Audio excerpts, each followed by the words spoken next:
The Marlins are scuffling a little bit. They've dropped the first 2 games of the series against the Diamondbacks.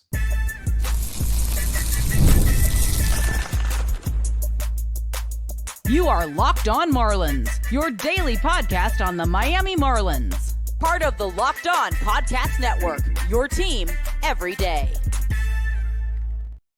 Welcome into Locked On Marlins. I'm your host, Jeremiah Geiger. I've been podcasting about the Marlins for almost 3 years now. You can find me on X at Jeremiah Geiger 2. And thank you for making Locked On Marlins your first listen of the day. It's part of the Locked On Podcast Network, which is your team every day. Make sure you're subscribed to the YouTube channel and let me know your thoughts, as always, in the comments section. And on today's show, I'm going to talk about the first 2 games of this Arizona-Miami series. It's been a snooze fest for the Marlins. Haven't played very good baseball, but there are some positives. I'm going to dive into that, talk about Max Meyer, Matt Mervis, and then in the final segment, the return of Connor Norby. The Marlins need Norby's bat back in the lineup. And Derek Hill. Derek Hill has been struggling at the plate to start the season. We saw how the Marlins handled Jonah Bride. If it doesn't get turned around, could Derek Hill have that same fate? And before we get into all that, I want to remind you that today's episode is brought to you by Gametime. Download the Gametime app, create an account, and use code LOCKEDONMLB for $20 off your first purchase. Tuesday, the Marlins just got blasted by the Diamondbacks. It was a game in which it felt over before the 5th, 6th inning. Arizona jumped to an early lead. Connor Gillespie got the start, and he didn't have his best stuff, although he battled through it. He managed to get through 5 innings, but gave up a couple home runs. In total, 8 earned runs were charged to him. Arizona put up 5 runs before the end of the 3rd. They were up 10-1 in the 6th inning, and at that point, it was over, right? Gillespie got blown up. George Soriano, he got blown up. Both those guys really had off nights, and the Marlins simply could not keep up. Offensively, you're gonna really have to be on another level if you expect to win a game when your pitching staff gives up 10 runs. That wasn't the case. And then in Wednesday's game, Arizona just made the plays that they needed to do. They won 6-2. It felt comfortable, and frankly, it was a very boring game to watch. If you're a Marlins fan, you're sitting here, only 2 runs. The pitching staff, Max Meyer, looked great. He did what he had to do. He pitched a quality start to give his team a chance. He did give up 3 earned runs, a couple of homers. The Diamondbacks have been hitting home runs this series. They're a good team. I said that before at the beginning of the week. The Diamondbacks were a challenge. The Phillies are going to be a challenge later this week. But the Marlins have to salvage the last game of the series on Thursday in order to get back to 500. Right now, the Marlins a game below, 8-9, dropping the first 2 of this series. So a little bit of a rain cloud over, the excitement to the start of this season, but that's okay. That is okay. There's going to be ups and downs with this team. It's just how it is. It's a young team, one of the youngest in the majors, and you're playing a very good baseball team who's expected to compete, who's expected to go into the postseason and make some noise. The Marlins aren't, and they're finding out in this series that it's going to be a battle. But one thing that this team doesn't do, they don't give up. I don't think you're ever going to see this team give up. The first game of the series, not last game, but the first game, they were down 10-2, 10-1. They put themselves in a position to climb back closer. The final score was 10-4. Eric Wagman had the bases loaded late in that game, and I tweeted out, I said, "Let's go, please, Eric Wagman, hit a grand slam here," and he struck out. But the Marlins battled, and that's what they're going to do. I would love to see them get back in the win column tomorrow, or today, rather. This episode will be out Thursday. So Thursday's game, Edward Cabrera, can he replicate the success that he had against the Washington Nationals. The stuff was nasty. He has that hard changeup. He has the curveball. Can he limit the walks, and can he limit the hard hit balls? That's the key. The strikeout stuff is always going to be there. It's always been there for Edward Cabrera. He's going up against Eduardo Rodriguez, who's a left-hander. Marlins, it's going to be interesting how Clayton McCullough handles the lineup. With a lot of left-handed hitters like Kyle Stowers, Griffin Conine. Do you let them play? Do you just continue to let them play, or do you give Sanoha a day in the outfield for maybe Stowers? And does Derek Hill get a start? Dane Myers should be starting. He got a pinch hit in Wednesday's game, but that was his first action in a few games since he took that collision against the center field wall up in New York. But the Marlins, it's tough as a fan to watch your team drop 2 games, but you understand it's against a quality opponent. Now, what I'd like to see Miami do is better efforts in keeping the ball in the ballpark. Let's establish that already. In Tuesday's game, the Diamondbacks hit a lot of homers. In fact, they hit 3 homers. They hit 3 home runs in Tuesday's game. And then today they hit another couple homers. They're smacking the ball around. And Marlins pitchers have to do a better job in keeping the ball in the ballpark. Now, Tyler Phillips gave up 2 home runs. George Soriano gave up a grand slam to Corbin Carroll. You have Connor Gillespie, who really wasn't expected to be one of your best starters. He gave a valiant effort. It just wasn't enough. The Marlins actually have lost all 3 of his starts this season. Max Meyer, who last season ran into some trouble giving up the long ball, he gave up a couple homers. But I don't think this is going to be something that is going to be a problem the majority of the season, in which they just have these games in which guys are going crazy like it's batting practice. Like I said, the Diamondbacks, they're a really good team. This is going to happen sometimes, especially in the first game of the series when you have Connor Gillespie and George Soriano. All due respect to them, but George Soriano and the Marlins, it feels like they should be parting ways. Soriano isn't very good. Connor Gillespie has been a good story, but in the long-term scheme of things, he's probably just a placeholder here.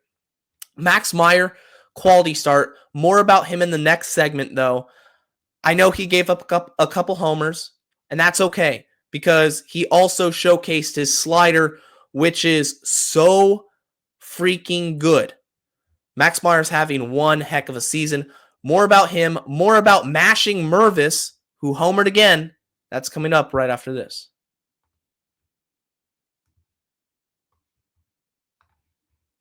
We got a new ad. It's from Amazon Fire TV. Did you know your Fire TV is also an Xbox? Turn any TV into your gaming and entertainment hub with Fire TV Stick 4K devices. There's no console required. Just grab your paired controller, subscribe or sign into Xbox Game Pass Ultimate with EA Play included, and you're ready to play. Dive into hundreds of premium titles from EA Sports College Football 25, love that game, to Call of Duty Black Ops 6 and Avowed. As easily as you stream your favorite shows, it's gaming made simple, and it's all on your Fire TV. It's affordable and portable gaming. Play your high-quality Xbox games at a fraction of the cost of a console. If you already have a console, a Fire TV Stick 4K device is more affordable and easier to travel with. So if you want to maybe go to a baseball game, you're in a hotel, you're just chilling in your room, you're like, I want to play some MLB The Show, or I want to play College Football 25, there you go. You can take the Fire Stick, and you got your games wherever you want to plug in. It's an absolute game changer. Absolute game changer. So there's plenty of entertainment choices. If you want to stream, you can put your devices like Netflix, Prime Video, Disney Plus, HBO Max. More than 1.5 million movies and TV episodes can be used on the Amazon Fire TV stick. So head to amazon.com/Fire TV Locked On to get started. Xbox Game Pass, Ultimate subscription, and compatible control is required. It's available on select devices, including Fire TV Stick 4K, Fire TV Stick 4K Max, and Fire TV Cube. That's the third generation. It's also brought to you by Gametime. There's nothing better than watching an MLB game live. The crack of the bat, the roar of the crowd, and the smell of ballpark food. And if you're looking to go last minute, Gametime makes getting tickets easier than ever. With last minute deals, all-in pricing, and a lowest price guarantee, Gametime takes the stress out of buying MLB tickets. Plus, ticket prices drop as Gametime gets closer, meaning you can score an incredible deal. Gametime is the official ticketing partner of Locked On. And if I want to go to watch a game this season, I know I can rely upon Gametime, because for me, what I like about the app is, number one, it tells you what the prices are up front. There's going to be no extra hidden fees, none of that extra stuff. It's, hey, this is the ticket you get, this is the price you pay. It's really simple. You can also seat preview. Use the preview your seat before you buy the ticket, so you know exactly where you're going to be able to see the field or the court or the diamond, whatever sporting event you want to go to. Gametime has you covered. So if you're interested in that, download the Gametime app, create an account, and use code LOCKEDONMLB for $20 off your first purchase. Download Gametime today. Last minute tickets, lowest price guaranteed. If you're an everyday listener, thank you for being a part of the Locked On Marlins crew. And if this is your first episode, thank you for tuning in. Make sure you subscribe so you don't miss any further episodes. The Diamondbacks may have won the first two games of this series, but a couple positives I have to touch on. Max Meyer had another quality start. That's his third quality start in a row. And Matt Mervis continues to stay hot. Let's start with Max Meyer. This is a pitcher who many people had written off. Many people thought he was destined for the bullpen, especially after his struggles this year. And so far through the first handful of starts, Max Meyer has been great. Now, he did give up 2 home runs, and that's okay. You know, it's going to happen. The Diamondbacks, they're a good team. You got to tip your cap. He left his second home run. He left the changeup right over the heart of the plate to a lefty. It's usually not going to go well, especially when it's the Diamondbacks' Pavin Smith, who just can crush baseballs. But the slider was absolutely cooking. Meyer racks up 8 strikeouts total. He goes through 6 innings. He completes 6 innings. So, again, he's being efficient. And he only gave up 3 earned runs. 3 runs total. And the control was there. The control, he only walked 2 batters. So a good outing from Max Meyer in general, and something that to keep an eye on when you think about the Marlins' long-term goals with pitching. I think you can safely assume right now that Meyer's built into those plans, which was huge. You know, going back to the start of spring training, he was a wild card. First 3-4 starts, he's looked good. He's looked really good. And it seems to be sustainable. The adjustments he's made from a completely revamped changeup to an improved fastball to the slider being just as good, if not better than ever. Max Meyer's the total package. The other player I want to highlight is Matt Mervis. Matt Mervis goes yard again.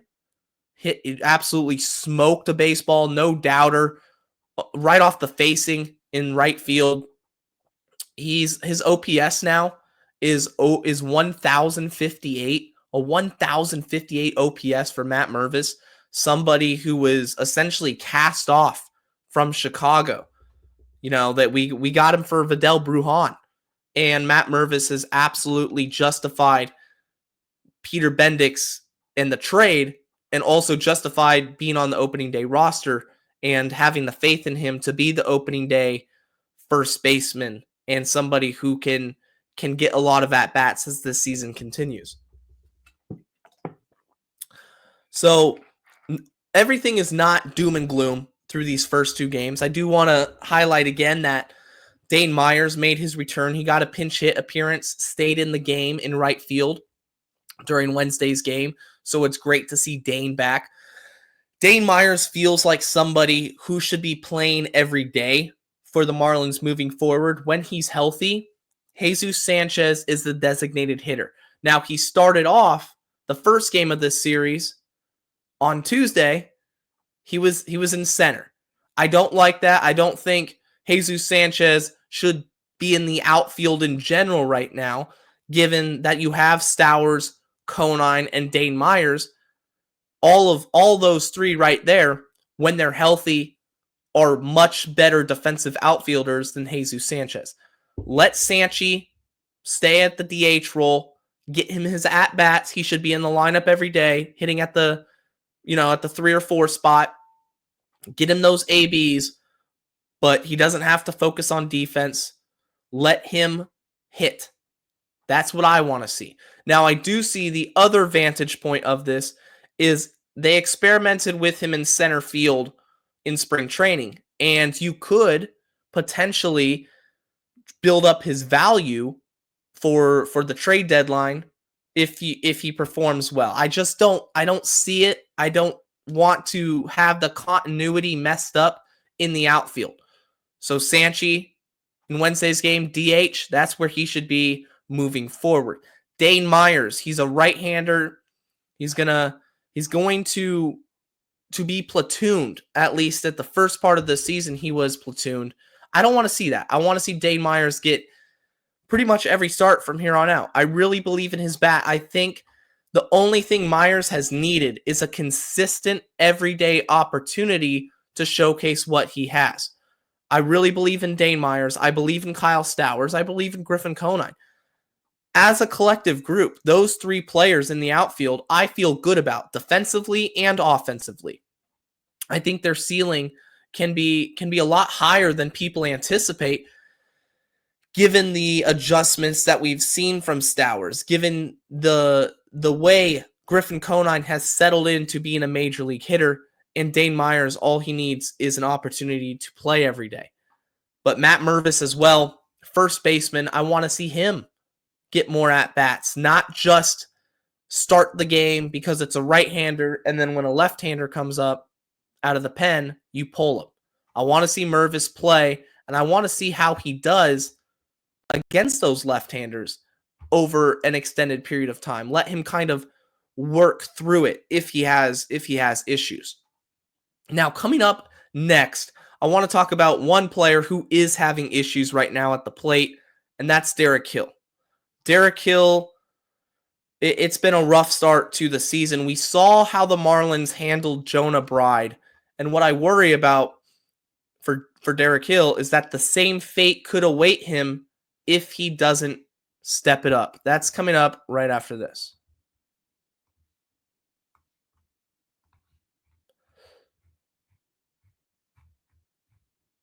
Basketball and hockey playoffs are heating up, and there's no better way to turn your sports knowledge into winnings, had the wrong graphic up there, than with PrizePicks, the easiest and most exciting way to play daily fantasy.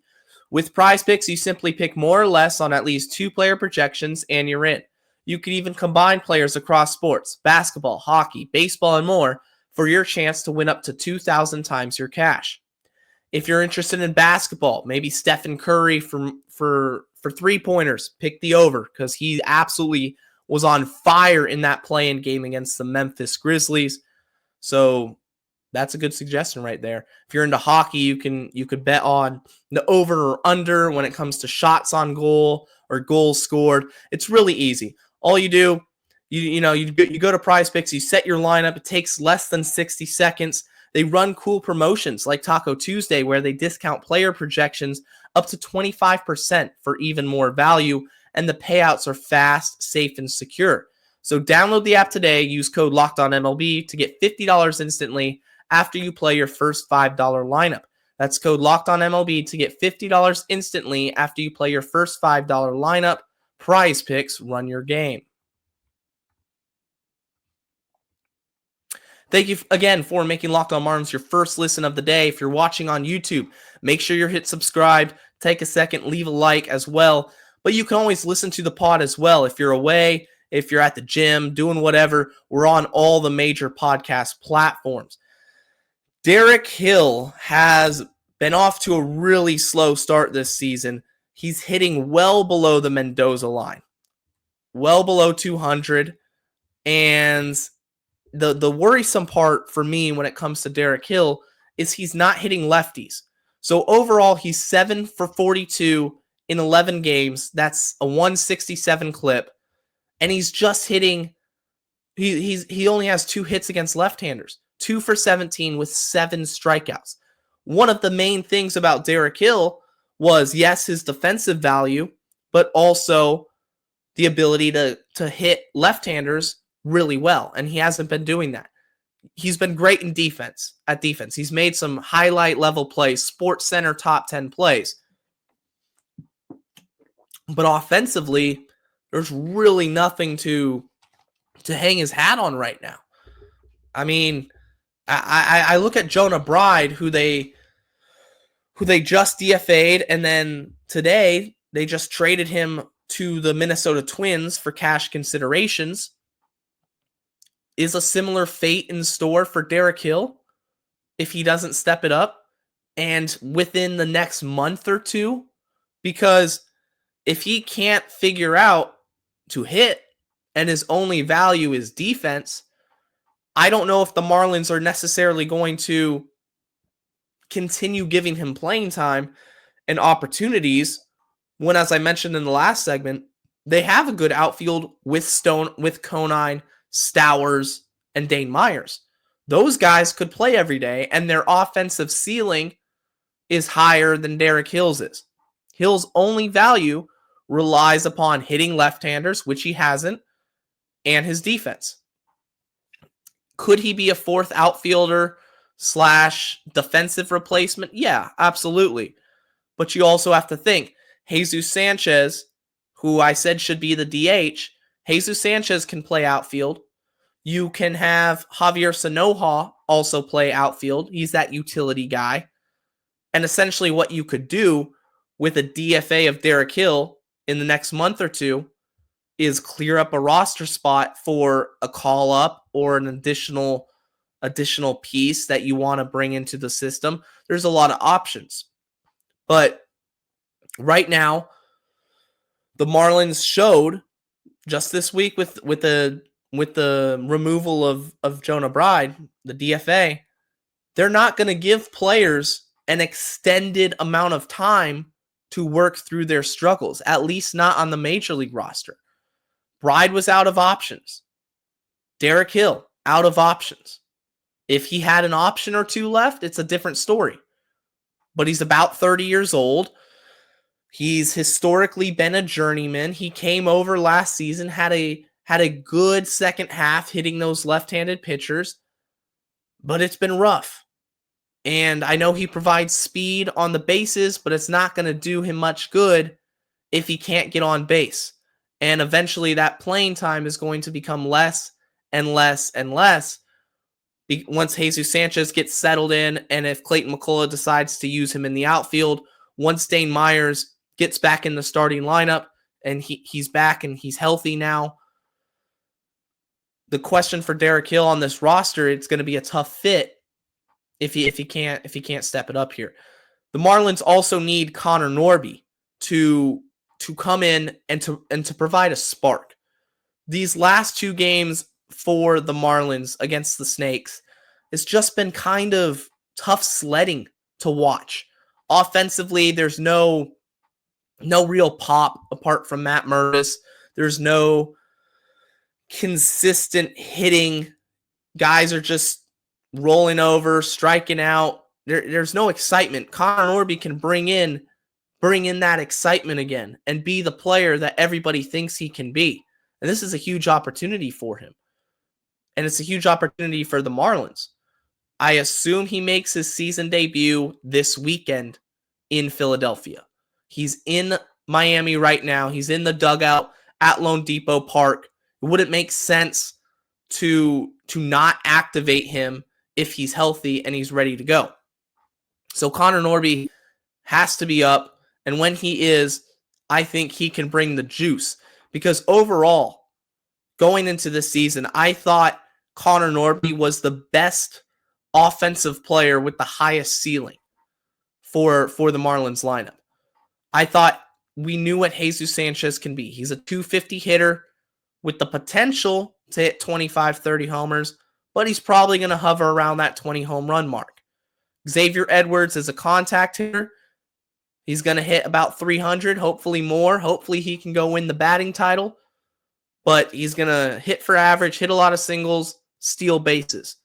Connor Norby has gap-to-gap power. He can hit the ball over the fence. He has speed. The only question with Norby has been and has always been the swing and miss. Can he cut down on the strikeout rate? So it's going to be a really good thing for the Marlins offense. It's going to provide that spark because right now third base is still an issue. Graham Pauley is a little bit overmatched right now. I still like the swing, but he's a little bit overmatched. Eric Wagaman is just kind of that bench bat / platoon with Mervis at first. You have, and now with Jonah Bride gone, there's that empty slot in the Marlins lineup. They've had 17 different batting orders. 17 games, 17 different batting orders for the Marlins this year.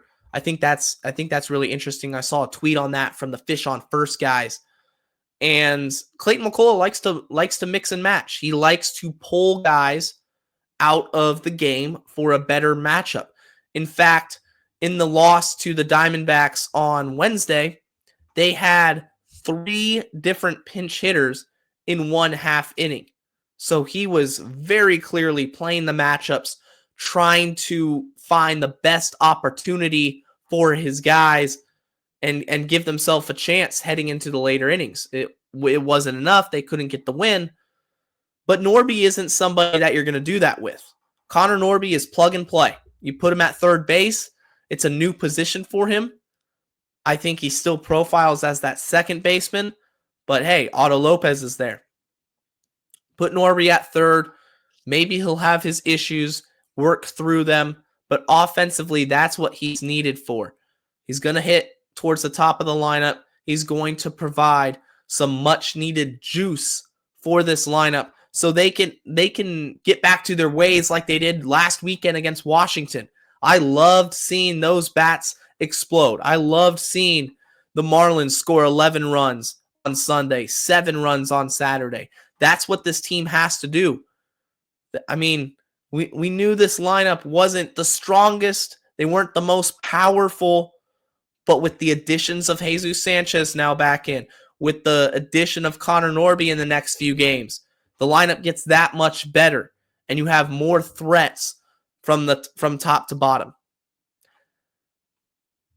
In the final game of the series, Edward Cabrera, what do I want to see from him as we prepare to wrap this up here? Edward Cabrera, it's all about control. Now, you've heard me talk about on the podcast, I don't want to believe and put my faith in Cabrera again. I've been hurt so many times by watching him pitch. I've been fooled so many times watching him pitch because the stuff is so good. And it's so good one game, and then the next game it doesn't translate. And it just blows up. And you see a game in which his pitch count is at 95 through 4 1/3. That's what cannot happen against the Diamondbacks. Otherwise, you're going to get swept. To give yourself a chance against this team, against Corbin Carroll and Lourdes Gurriel Jr., you're going to have an efficient outing from your starters, and the bullpen's going to have to be good. You can't trot out George Soriano or Tyler Phillips to give up all these long balls. You got to give yourself a chance in the first half of the game by getting through 5 or 6 innings. And then I want to see Lake Bacher I want to see Anthony Bender. I want to see Calvin Fauché. I want to see the high leverage guys that I have more confidence in. And if they do that, they'll give themselves a chance to avoid the sweep. Remember to send in your mailbag questions for Friday's episode. That's going to do it for today's edition of Locked On Marlins. Until next time, stay safe, stay locked on, and let's go fish.